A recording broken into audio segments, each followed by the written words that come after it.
大家好，早晨，我係郭正。今日咧一朝早帶你去睇下華潤一期兩套四房唔同價格嘅單位，親自分析下到底啱唔啱你，適唔適合，就一齊出發。由我哋公司出發過嚟華潤嘅話，大概揸車30秒就到啦。而家我哋睇到呢邊係華潤二期，跟住咧呢邊就係華潤嘅一期。我哋主要睇翻一期，同你哋介紹下。華潤一期嘅話咧，分兩個大門。而家我哋睇到呢個咧，我哋叫西門。跟住咧，往返園區另外一個方向咧，叫東門，有兩個出入口。我哋而家行去睇下四房單位。而家其實我哋朝早大概8點鐘左右，已經有清潔工喺度搞清潔啦。跟住我哋往前行嘅話咧，前面有個泳池。已經差唔多要開放啦。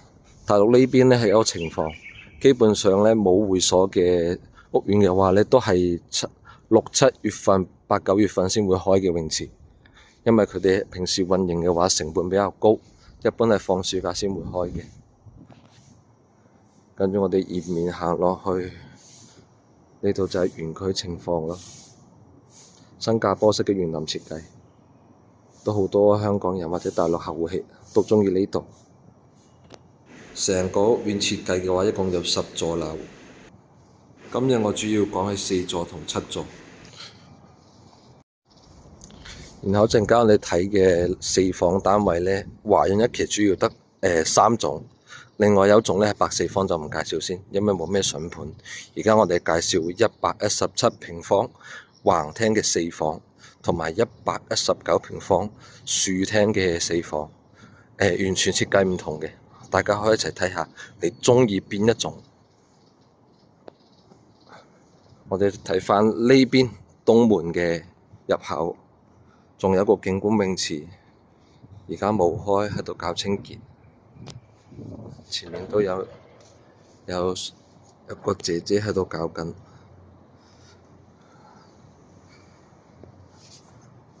成個屋苑咯，佢呢種板樓設計咧，有人鍾意，有人唔鍾意咯。主要有呢個位，有條走廊位，跟住左右 A、B 戶兩夥人，01到02，呢邊03、04 4個單位，分別2個電梯。跟住咧，我先介紹117平方嘅橫廳四房，佢主要係呢種邊位，一係就望東向，一係就西向嘅。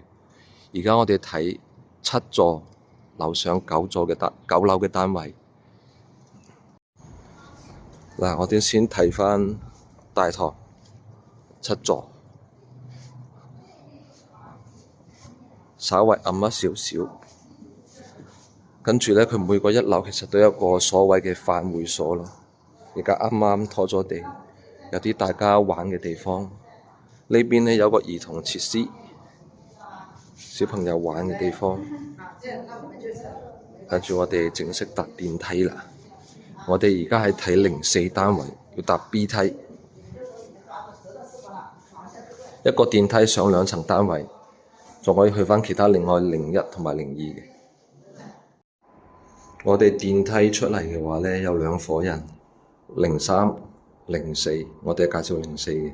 呢個單位會細啲，係105平方。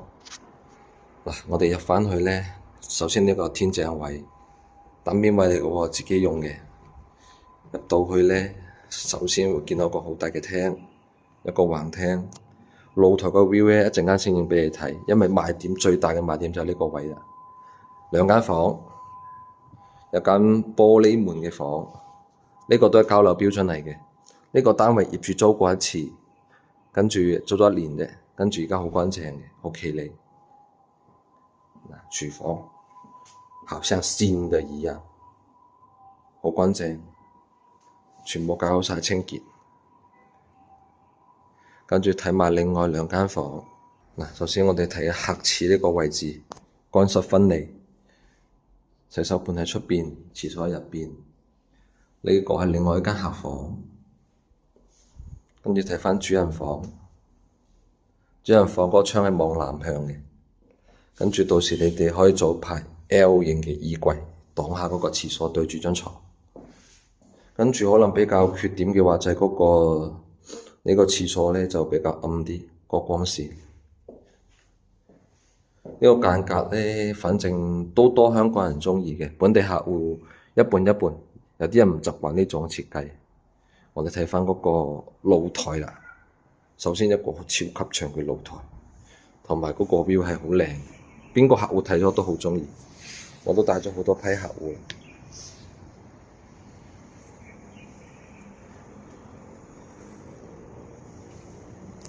呢種間隔咧，成個屋苑應該就得30套左右，7座有，對面5座有，同埋另外一邊1座都有。但係呢邊嗰個方向可能會好啲，東向嘅。但係咧佢比較靠近綠洞，綠洞嘅話可能就會有啲挨得近，所以個人鍾意咯。要買低樓層先會睇得靚啲嘅，都睇返你哋個人啦。跟住我哋而家介紹下另外一種樹廳嗰個4房，就。跟住我哋落返嚟之後咧，頭先我哋睇嘅7座，跟住呢邊有個兒童公園。跟住咧，我哋而家主要其實呢個119平方1、2、3、4棟，主要就呢邊有得賣二手嘅。7座咧其實都有，但係咧相對有得賣，但係價錢比較貴。而家同你介紹呢個4座，樓上有套18樓，跟住你哋大家可能都比較鍾意呢個樓層嘅，而家140萬底價。之前咧放盤係148萬，而家調到。跟住咧，頭先嗰個唔記得講價錢啊，佢係117平方，我哋放盤價錢係165嘅，而家咧底價150萬可以賣，同比上年嘅話價錢其實都平好多，好優惠嘅，所以睇返你大家鍾意咯。我哋而家就往4座呢邊睇下。4座咧就可能有個詬病啦，好多人都睇到 YouTube 啊或者其他地方介紹1到4座。可能就靠出邊一個起緊嘅高鐵位，同埋靠馬路。不過咧，我覺得係唔錯嘅。我哋上去睇下，我哋搭電梯就知道。我哋行 A 梯，明日單位，嗱，佢電梯出到嚟咧，佢都係一個邊位嚟嘅，101。跟住呢邊都係一個細單位，105。其實係有聲嘅，其實出翻呢條連廊位。對面係03、04單位嘛，出邊就係呢條連廊位，其實係嘈嘅。同埋呢個高鐵咧，深茂高鐵應該預計2年左右就會通車啦。嗰個聲大家稍微感受下啦，係有嘅。但係咧，其實到翻屋入邊係完全冇嘅，所以睇翻你大家鍾意啦。呢個鄰居可能就稍微多咗啲嘢啦，因為你始終冇人住，佢就擺住喺度。呢個119平方嗰間隔完全唔同嘅。首先呢邊係北向，有個窗，都可以算係對立。跟住呢間未住過嘅，全屋咩都冇喐過，爐頭都未拆。南向個露台冇頭先嗰個117咁大，嗰個 view 個人鍾意啦。頭先套低樓層呢度其實好舒服嘅，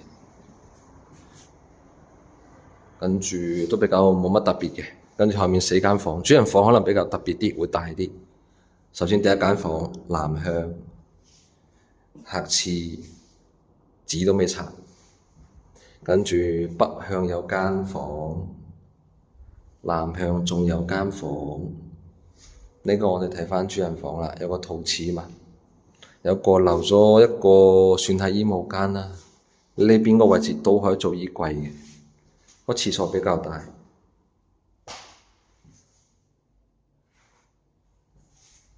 OK 嘅個主人房，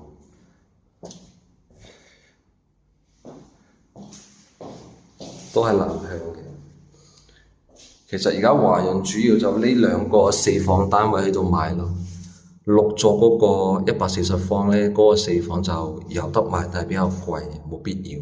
你不如呢個價錢可以買到華潤2期，但係140方嗰個間隔仲好，220萬到230萬左右，送埋2個車位。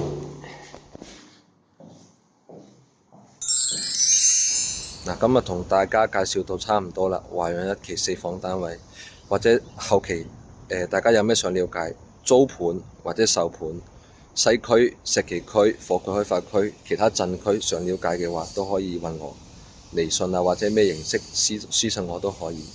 走啦，拜拜，返工啦。